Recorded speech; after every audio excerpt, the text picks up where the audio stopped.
अखण्डमण्डलाकारं व्याप्तं येन चराचरं तत्पदं दर्शितं येन तस्मै श्रीगुरवे नमः। गुरुर्ब्रह्मा गुरुर्विष्णु गुरुर्देवो महेश्वरः गुरुः साक्षात् परब्रह्म तस्मै श्रीगुरवे नमः। उपस्थित सर्व आत्मरूप सज्जनो, कालपर्यंत आपण सर्वांग योगाच्या 5व्या अध्यायापर्यंत सद्गुरु नारायण भगवान श्री मायानंद चैतन्य यांनी सर्वांग योगाच्या प्रयोग प्रक्रियेमधून आपल्याला या विश्वरूप परमेश्वराच्या स्वरूपाची अनुभूती कशी घ्यायची ह्याची युक्ती आपण अनुभवली। 5व्या अध्यायामध्ये शेवटी जो श्लोक आहे तो फार महत्वाचा आहे। तो असा की संपूर्ण विश्व की लीला अक्षर में जिस हो रही, म्हणजे 5 तत्व आणि त्रिगुण ह्यांचं विराट स्वरूप जे आहे या पिंडामध्ये, अधिष्ठानामध्ये आणि समोर असलेल्या समग्र विश्वामध्ये हे आपण बघितलं। परंतु दिव्य दृष्टीच्या प्रयोग प्रक्रियेतून हे आपल्याला अनुभवास आलं। या प्रयोग प्रक्रियेशिवाय हे स्वरूप लक्षात येणार नाही, म्हणून शेवटच्या श्लोकामध्ये ते म्हणतात की सबों को दिखता है ये प्रत्यक्ष जानते नहीं। म्हणजे स्वयंभू आणि स्वयंप्रकाश विश्व असल्यामुळे ते दिसायलाच हवं आणि स्वाभाविक दिसतच आहे, परंतु दिसत असताना सुद्धा बरेचदा आपण त्याला जाणत नाही। रस्त्याने चालला असताना आपल्याला कितीतरी माणसं दिसतात, परंतु त्या सर्वांना आपण जाणतो म्हणजे ओळखतो असं नाही। म्हणून परमेश्वराच्या स्वरूपाचा, सगुण साकार स्वरूपाचा बोध जो आहे तो आपल्याला झाल्यामुळे आता आपण त्या परमेश्वराला सर्व सगुण साकार स्वरूपामध्ये ओळखण्याची युक्ती आपल्याला माहित झालेली आहे। आता आपण ह्या संपूर्ण दृश्य स्वरूपामध्ये जो अस्तिभाती प्रियत्वरूप आत्मा किंवा अक्षर आत्मतत्व व्याप्त आहे, ओतप्रोत आहे असं ऐकलेलं आहे, त्याची अनुभूती कशी घ्यायची हे नारायण आपल्याला या 6व्या अध्यायाच्या सुरुवातीपासून ते शेवटपर्यंत ती पद्धत सांगतात। सुरुवात अशी आहे या अध्यायाची कि अब अक्षर आत्मा को जानने की सुरीति है, लखाते हैं इसे लेना श्रद्धा से सात्विकी ही है। यात 2-3 गोष्टी फार महत्वाच्या आहेत। अब अक्षर आत्मा को जानने की सुरीति है आणि दुसऱ्या अध्यायामध्ये आपण पाहिलं की यही विज्ञान की रीती। तर इथे जी सुरीती आहे ती विज्ञान की रीतीच आहे, म्हणून जानने की सुरीति है। 5व्या अध्यायापर्यंत अपने पंच ज्ञानेंद्रियों से देखो असा शब्द प्रयोग पाहिलेला आहे आपण। निज बुद्धी से देखना, निज बुद्धी से असा प्रयोग पाहिलेला आहे। आणि शेवटीही कि सबों को दिखता है ये प्रत्यक्ष जानते नहीं। तर याचं रहस्य कसं हे आता सर्वांग योगाच्या सुरुवातीलाच त्या विज्ञानाच्या युक्तीनेच आपल्याला सर्वव्यापी अक्षर आत्मतत्वाचा अनुभव कसा घ्यावा ते सांगतात। यही विज्ञान की रीति साक्षात्कार स्वरूप का जानने की सुरीति है। लखाते हैं याचा अर्थच असा आहे की आतापर्यंत निजबुद्धीने पाहिलं तर आम्हाला निजबुद्धीने जेवढा अनुभव यायचा असेल या विज्ञानाच्या रीतीने तेवढा आला, परंतु सूक्ष्माहुनी सूक्ष्म अचिंत्य रूप असं ज्याचं वर्णन केलेलं आहे त्या निराकार अक्षर आत्मतत्वाची अनुभूती घेण्याकरता ते म्हणतात की त्याला जाणण्याची आवश्यकता आहे, परंतु लखाते है, म्हणजे तत्वदर्शिनी ज्या तत्वदर्शनने त्या अक्षर आत्मतत्वाचा अनुभव घेतला, जे त्याच्यामध्ये स्थित आहे त्या पद्धतीने म्हणजे त्याच्या बुद्धीचा आश्रय घेऊन आपण या सूक्ष्म तत्वाचा सूक्ष्म अक्षर आत्मतत्वाचं ग्रहण करूया. कारण हे बुद्धिग्राह्य आहे, बुद्धी गम्य नाही. बुद्धी गम्य याचा अर्थ असा की व्यष्टी बुद्धीला ते गम्य नाही, कारण व्यष्टी बुद्धीच्या मर्यादा आहे. म्हणून अधिष्ठान समोर ठेवून ते म्हणतात की मी आता जसं सांगतो आपल्याला जे दाखवतो त्याप्रमाणे आपण ग्रहण करा, परंतु श्रद्धा से सात्विकी ही आहे. याचा अर्थ असा आहे की आपण याविषयी जे काही ऐकलेलं असेल आणि वाचलं असेल ते थोडा वेळ बाजूला ठेवून, ज्याला ओपन माइंड म्हणतो, त्याने जर आपण ग्रहण केलं म्हणजे चित्त आणि शांत चित्ताने, शुद्ध आणि शांत चित्ताने ग्रहण करण्यासाठी ते आपल्याला सांगत आहे. श्रद्धा से सात्विकी. पुन्हा म्हणतात की त्या अधिष्ठानापासून पाहायला सुरुवात करा तर संपूर्ण विश्व की लीला अक्षर में जिस हो रही उसी में जो बैठी हैगी अस्ति भाती प्रियत्व से. म्हणजे वेदांत तत्वज्ञान वाचूनही आपण ब्रह्म सत्यम जगन मिथ्या या दुविधेमध्ये फसलेलो होतो.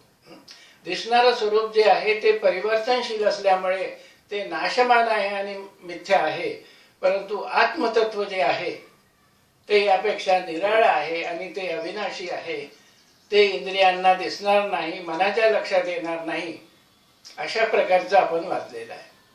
परंतु अनुभव कसा घ्यायचा त्याचा, तो पहिला भ्रम त्यांनी काढून टाकला की बाबा रे, जे दृश्य तुला दिसत आहे जन्मताच आणि जे तू पंचज्ञानेंद्रिय आणि मनाच्या साह्याने आता या प्रयोग प्रक्रियेने जाणून घेतलेला आहे, त्याच परिवर्तनशील दृश्य स्वरूपामध्ये अक्षर आत्मतत्व जे आहे ते ओतप्रोत भरलेलं आहे. इसी में बैठी आहेगी. पण कोणत्या स्वरूपात आहे ते? अस्ति भाती प्रियत्व से.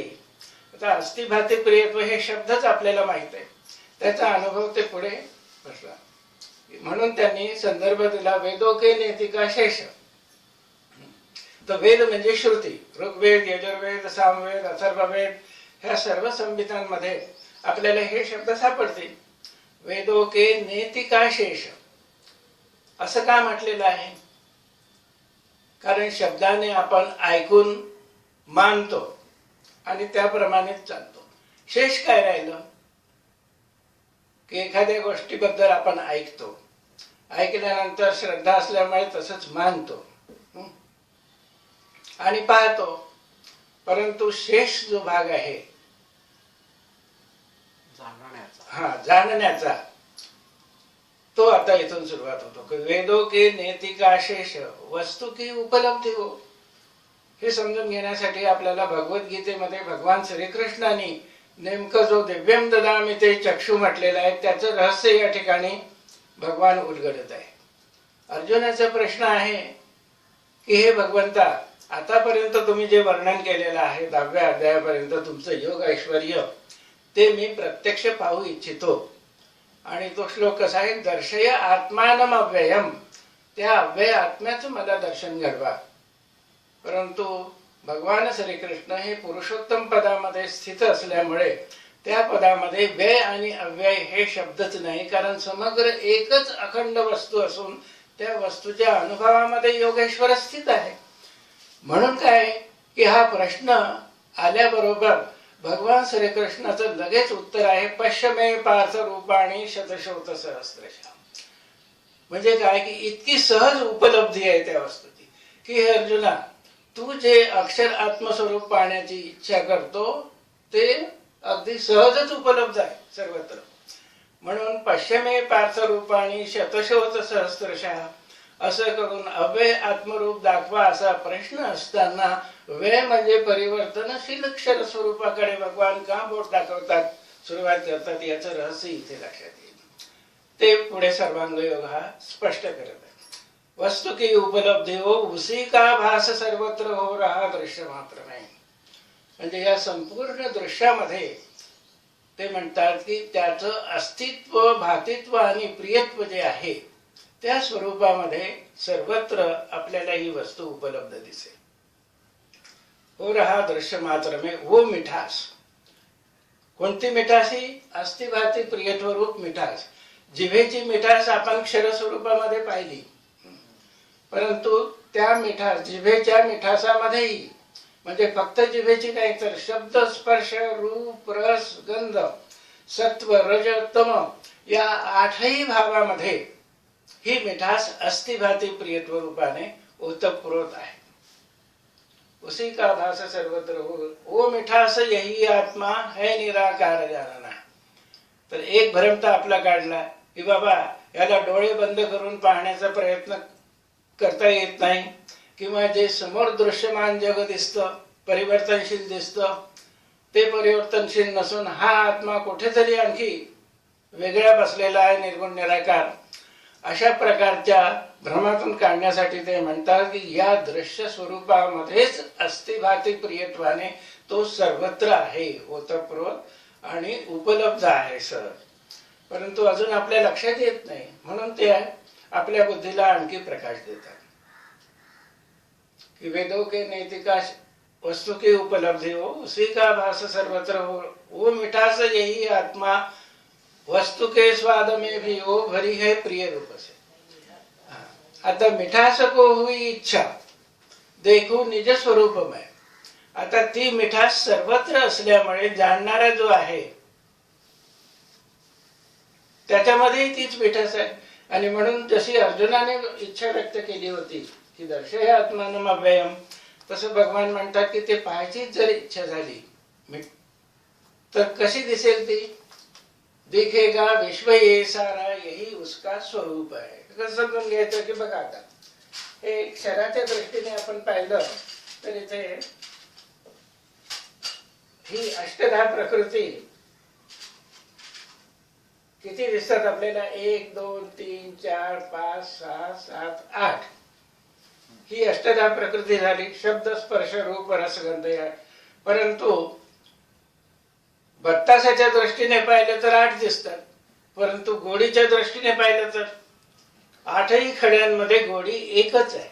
तसं अधिष्ठानासाठी हा साखरेचा खडा ठेवलेला आहे, ह्याच्यामध्ये असंख्य कण आहे, परंतु या असंख्य कणामध्येही ओतप्रोत अंतर्बाह्य जी गोडी आहे व्याप्त ती एकच आहे.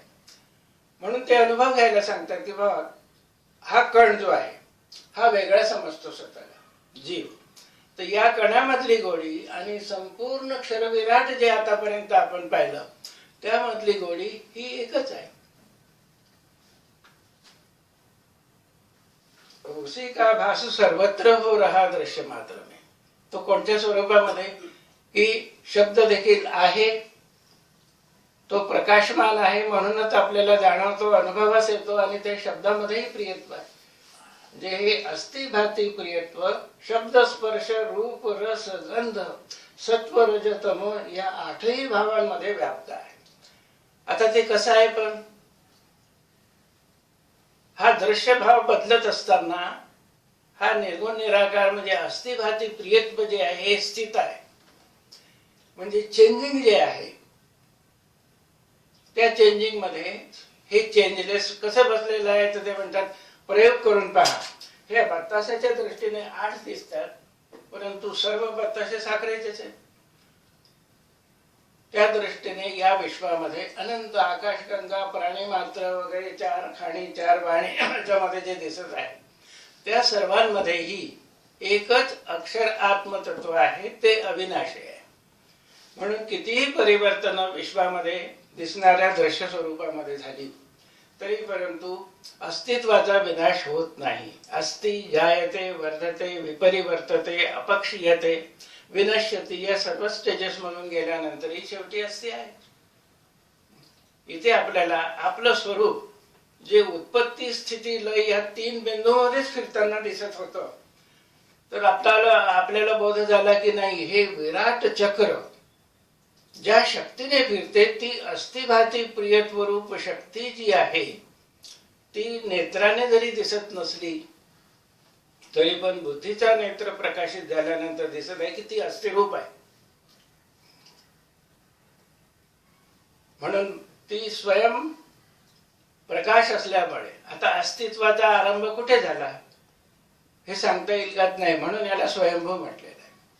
आणि हे स्वयंप्रकाश असल्यामुळेच आपल्याला दिसते. तिथे भास म्हणजे काल्पनिक भास नाही, तर अस्थिभाती प्रियत्व म्हणजे ते अस्तित्व स्वतः कॉन्शियसनेसच्या रूपाने आपल्याला दिसत आहे, भासत आहे. आणि म्हणून एका व्यक्तीपासून ते सूक्ष्म कणापर्यंत देखील आपल्याला हा स्वयंप्रकाश अस्तित्वाचा भाव जो आहे तो एक कण देखील आपल्याला सांगतो की माझं अस्तित्व इथे. आणि त्यात कितीही परिवर्तन झाली तरी आपल्याला त्याचा अस्थिभाव, अविनाशी भाव जो आहे आता तो कुठेही खंडित झालेला नाही. जसे या 8ही भावामध्ये आपल्याला एकच गोडी दिसते, तसंच ही गोडी तुटत नाही, फुटतही नाही. हा तुटला बत्तासा, हाही बत्तासा तुटेल फुटेल, परंतु अस्थिभाती प्रियत्वरूप गोडी जी आहे ती निरनिराळ्या स्टेजेस मधून जरी गेली तरी या स्वरूपात येण्याच्या अगोदरही आहे आणि हे स्वरूप बदलल्यानंतरही आहे.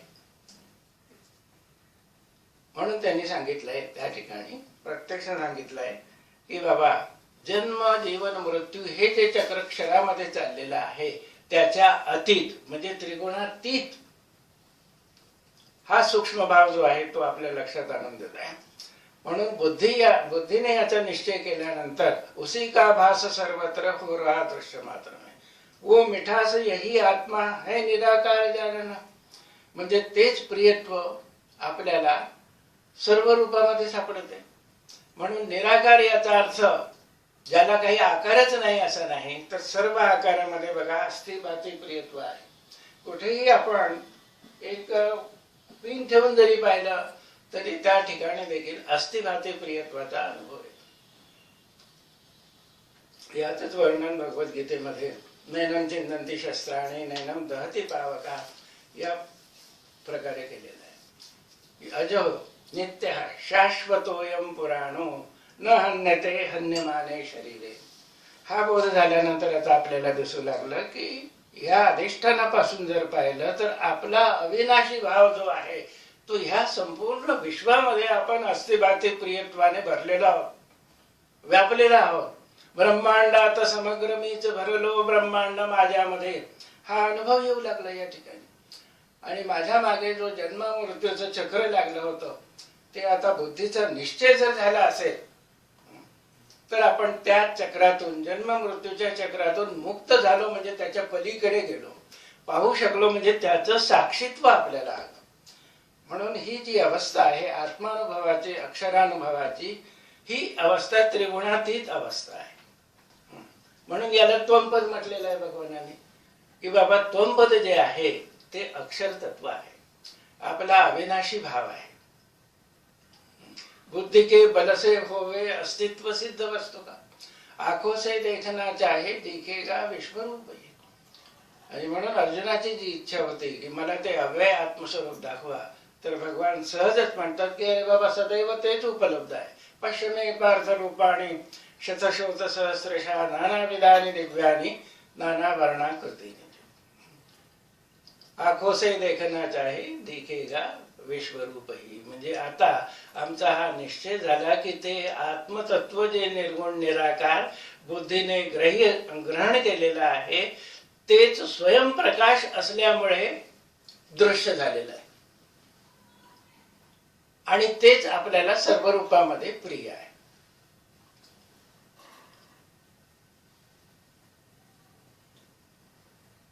पुढे ते घेऊन जातात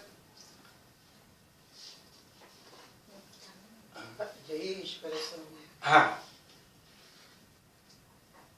यही ईश्वर संज्ञा से अक्षर रूप स्वरूप में. जेव्हा आपण पाहिलं की शब्द स्पर्श रूप रस गंध सत्व रजतम म्हणजे हे विराट क्षरचक्र फिरत आहे. किती प्रचंड शक्ती आहे याची.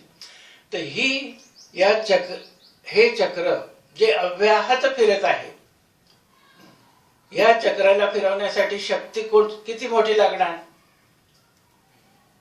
म्हणून क्रियादृष्टीने कार्यदृष्टीने जेव्हा आपल्याला हे चक्र फिरताना दिसतं तेव्हा तिथे त्यांनी सांगितलेलं आहे की यही ईश्वर संज्ञा से अक्षर रूप स्वरूप में. ज्या ईश्वराची तुम्ही पूजा करत होते, जो ईश्वर तुम्ही मानत होते तसा मानलेला नसून प्रत्यक्ष त्या ईश्वराचं स्वरूप काय आहे की यही ईश्वर संज्ञा से म्हणजे अस्तिभाती प्रियत्व रूप अक्षर आत्मतत्व जे आहे तेच सर्व शक्ती असल्यामुळे ते या विराट चक्राला फिरवत आहे. अक्षर रूप स्वरूप में. इथे रूप याचा अर्थ काय की अक्षर रूप म्हणजे अखंडता आहे आणि स्वरूप म्हणजे क्षरभाव. तर या क्षरामध्ये अक्षर व्यापलेला आहे हे आपल्याला त्यांनी या अधिष्ठानापासून बोध दिला. नित्य कसं आहे ते नित्य शुद्ध. शुद्ध का म्हटलं तर गुणातीत आहे म्हणून. नित्य शुद्ध अज. अस्तित्वाचा जन्मच झाला नाही कधी, त्यामुळे त्याचा विनाशही नाही. नित्य शुद्ध अज स्थायी आहे आणि हा स्थायी भावच आपल्याला प्रिय आहे. म्हणून किती स्वरूप आपली जरी बदलली तरी विश्वरूप जसंच्या तसंच आहे ना. आणि म्हणून ते विश्वरूपच आपल्याला सर्व रूपामध्ये प्रिय आहे. म्हणून एके ठिकाणी ते स्पष्टही करतात की न बदलणारा जो भाव आहे, अविनाशी भाव आहे, तोच आपल्याला प्रिय आहे. तो कणाकणामध्ये सुद्धा दिसतो. तसाच इथे व्यक्ती स्वरूपामध्ये आपल्याला अनुभव येतो की माझं अस्तित्व सदैव असावं असं प्रत्येक व्यक्तीला वाटतं.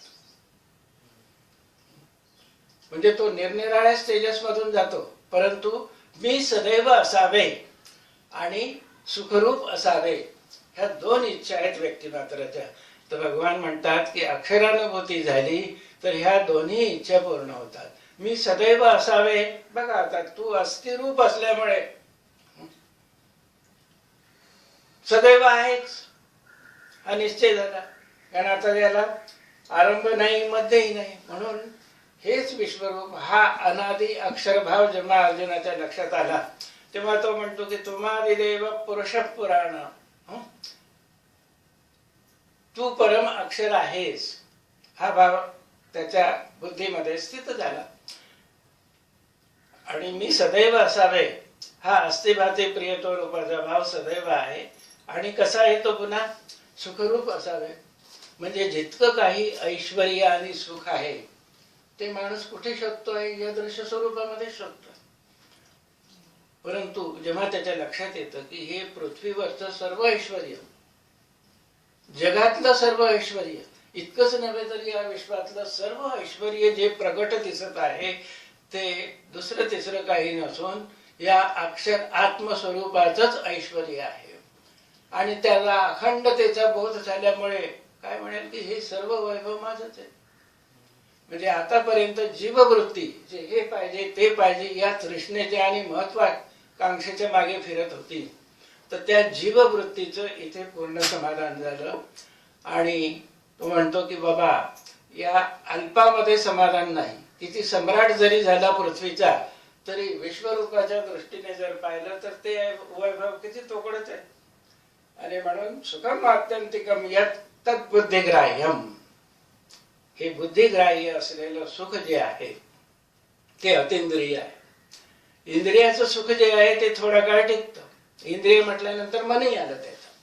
परंतु जेव्हा बुद्धी प्रकाशित होऊन अक्षरानुभूती जेव्हा घेते तेव्हा आपल्याला या निजरूपाच्या अखंड सुखाची जी कल्पना आहे त्याचा अनुभव येतो. सुखम आत्यंतिकम यत् बुद्धिग्राह्यम अतींद्रियम. आता सर्वत्र मी आहेच म्हणजे माणसाची या जीवाची बिकमिंगची जी वृत्ती आहे की मी काहीतरी व्हावं. तर सद्गुरू म्हणतात की बाबा तू सर्वरूप असल्यानंतर आता ह्याच्यात होणं जाणं नाही, इथे बिईंग आहे, बिकमिंग नाही आहे. या बिईंगतूनच आपण बिकमिंग झालो. आणि उसी का भास सर्वत्र हो रहा दृश्य मात्र में. सर्व रूपामध्ये तूच है। हे यही ईश्वर संज्ञा से अक्षर रूप स्वरूप में नित्य शुद्ध अज स्थायी स्थित है साक्षी भाव से। सर्व शक्ति इसी में है, ज्ञानी का ध्येय है। आता हा ज्ञानी कोणचा? हा ज्ञानी म्हणजे वेदांत वगैरे सांख्य वेदांत तत्वज्ञान वाचलेला परोक्ष ज्ञानी जो आहे। ज्ञानी का ध्येय है यही, याचा अर्थ ते अक्षर आत्म्यालाच अंतिम तत्व समजतात।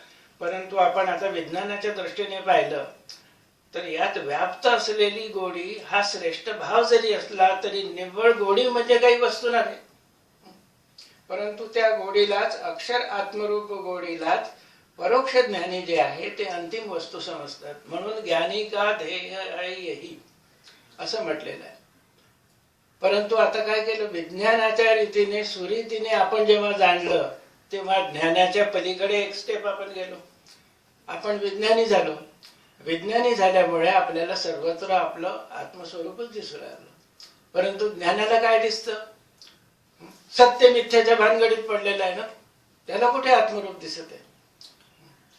तो काय करतो? त्याला कशाचा भास होतो? विज्ञानाला उसी का भास सर्वत्र हो रहा दृश्य मात्र में, म्हणजे आत्मरूपाचाच सर्वत्र भास होतो आहे, आत्मरूपच त्याला दिसत आहे। परंतु ज्ञानाला काय दिसतं? ज्ञानाला तो म्हणतो सर्पावर मला, रज्जूवर मला सर्पाचा भास होतोय। किती दोन आहे? तर रज्जूवर सर्पाचा भास होणे, शुक्तिकेवर रजताचा भास होणे, ह्याच्यामध्ये द्वंद्व आहे, द्वैत आहे। म्हणून ज्ञानी को भासती है साक्षित्व भाव से वही, याचा अर्थ केला की त्याला फक्त भास होतो, परंतु विज्ञानी पाहतो की अरे बाबा दोरी म्हण की सर्प म्हण अस्ति भाती प्रियत्व रूपामध्ये सर्वाचा समावेश झालेला आहे। म्हणजे सत्य मिथ्या, दोरी सर्प वगैरे ह्या सगळ्या उपमा ज्या आहेत त्या तिथे लय झाल्या। अशा रीतीने यही विज्ञान की रीती, सर्व शक्ती इसी में है, हे जेव्हा जाणलं तेव्हा आपल्याला हा निर्गुण निराकार ईश्वर भाव सर्व वसे नित्य शुद्ध विश्वामध्ये याची जाणीव झाली। आणि आपली बुद्धी जी आहे ती या ईश्वर स्वरूपाला भावून नम्र झाली। म्हणजे इथे ईश्वर भाव बुद्धीमध्ये जागृत झाला आणि ती म्हणते की बाबा या संपूर्ण क्षर विश्वाचं भरण पोषण उत्पत्ती स्थिती लय हा सर्व सांभाळ कार्यदृष्टीने कोण करतो आहे? ईश्वर। म्हणून 6व्या अध्यायामध्ये जे अक्षर आत्मरूपाचं दर्शन भगवंतांनी घडवलेलं आहे ते आपल्या बुद्धीच्या लक्षात आणून दिल्यामुळे ज्ञानदृष्ट्या जो अक्षर आत्मा आहे तोच क्रियादृष्टीने ईश्वर आहे। म्हणजे सिद्धांत काय आहे की त्या अक्षर आत्मतत्वालाच ईश्वर म्हटलेला, हाच निराकार ईश्वर प्रसिद्ध वसे नित्य शुद्ध विश्वामध्ये। सर्व शक्ति इसी में है, ज्ञानी का ध्येय है यही, कर्मारंभ जताने को संज्ञार्थ ओम कहे श्रुती। आता कर्मारंभ जो आहे, विज्ञान जेव्हा आपल्याला कळलं, अनुभूती जेव्हा कळली तेव्हा आपण अकर्म स्थितीत गेलो। कारण हाच अक्षरात्मा ईश्वर भावाने संपूर्ण क्षर जो आहे त्या क्षराला चालवत आहे।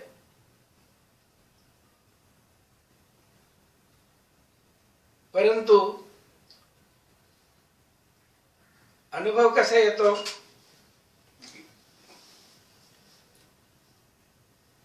अकर्म आहे, अकर्म रूपाने। मग इथे जर आपण अक्षरानुभूतीमध्ये बसलो तर हा जो कर्तृत्वाचा भाव असतो ना, मी इतकी तपश्चर्या करतो, मी इतकी लोकांची सेवा करतो, मी इतके आश्रम काढले, मी इतक्या लोकांना ज्ञान दिलं, पण अक्षरानुभूतीमध्ये बसल्यानंतर आपल्याला दिसेल की क्षर रूपाने सर्व कर्म मीच करते।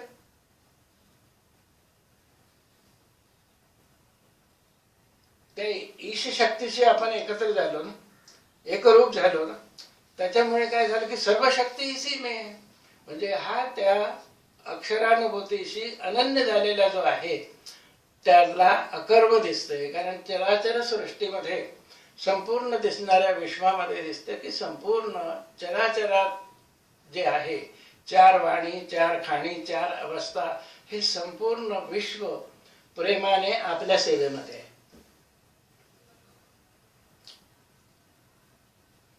ही जाणीव असल्यामुळे म्हणतात की ईश्वरच सर्वांचा पालन करत आहे. परंतु ही जाणीव जर झाली नाही तर कितीही मोठा ज्ञानी असेल, कितीही मोठा सम्राट असेल, तर तो व्यष्टी भावामध्येच, या बत्तशाच्या भावामध्ये जीवन जगतो आणि तिथेच लयात जातो. आणि याला मुक्ती म्हणतात. मुक्ती म्हणजे काय आहे? मुक्ती म्हणजे या सीमित भावापासून झालेली मुक्ती. हे माझं स्वरूप काय आहे? सर्वत्र बुद्धी प्रकाशित झाल्यानंतर मी अस्तिभाती प्रियत्वाने सर्वत्र होतो पुरत मीच आहे. परंतु आता हा मी म्हणणार नाही, तो म्हणणार की सत्ता जी आहे ती ईश्वराची आहे. आज जगातले सत्ताधीश काय म्हणतात? माझी सत्ता आहे. ईश्वरोहम भोगी कोण्योस्ती सदृशम माया. जगामध्ये सर्वात बलवान मीच आहे. हा जो प्रकार चाललेला आहे ना, त्यांना ईश्वर भावाची जाणीव नसल्यामुळेच जगामध्ये हे सर्व अशांतीचं आणि संघर्षाचं दृश्य दिसत आहे. म्हणून अवतार भगवान ते फार कृपाळू दयाळू असतात. म्हणतात की हे सम्राटांनो, अरे अगोदर सर्वत्र सत्ता कोणाची आहे हे तर जाणून घ्या. याची आपल्याला जाणीव करून दिली. येथे अक्षरानुभव योग नामक अध्याय 6 संपूर्ण झाला. इथे आपण कॉग्नेटिव्ह डोमेन मध्ये आलो, म्हणजे प्युअर कॉन्शियसनेस मध्ये आलो. प्युअर कॉन्शियसनेस मध्ये सर्वत्र आपल्याला आपल्या निजरूपाचा अनुभव येत असल्यामुळे तिथे मनुष्य कल्पित जे उच्च नीच, श्रेष्ठ कनिष्ठ, गरीब श्रीमंत किंवा पंथ संप्रदाय जितके भाव आहेत ते सगळे गुणामध्ये असल्यामुळे त्या गुणाच्या पलीकडे जेव्हा आपण येतो गुणातीत स्वरूपामध्ये, तेव्हा त्याचं लय होऊन जातो आणि मग आपल्याला माणूस दिसू लागतो सर्वत्र. हिंदू, मुसलमान, शीख, ईसाई हा कोणत्या संप्रदायाचा आहे, हा कोणत्या पंथाचा आहे, हे न दिसता तो माणूस दिसतो. तर हे दिसल्याशिवाय सेवाभाव उद्भवणारच नाही ना. म्हणून त्याला प्रेम म्हणतात, प्रेम भक्ती वगैरे जी म्हणतात, याची सुरुवात येथून होणार अन्यथा. आता 2 मिनिटं थांबून आपण 7व्या अध्यायाकडे सुद्धा जाऊ. म्हणजे वस्तूचं समग्र यथार्थ दर्शन जे आहे. आता आपल्याला अक्षरापेक्षा श्रेष्ठ असलेला जो अक्षरभाव आहे त्याचं दर्शन झालं. हे दर्शन म्हणजे यात काय झालं? ज्ञातुम द्रष्टुम एवढी जोडी झाली.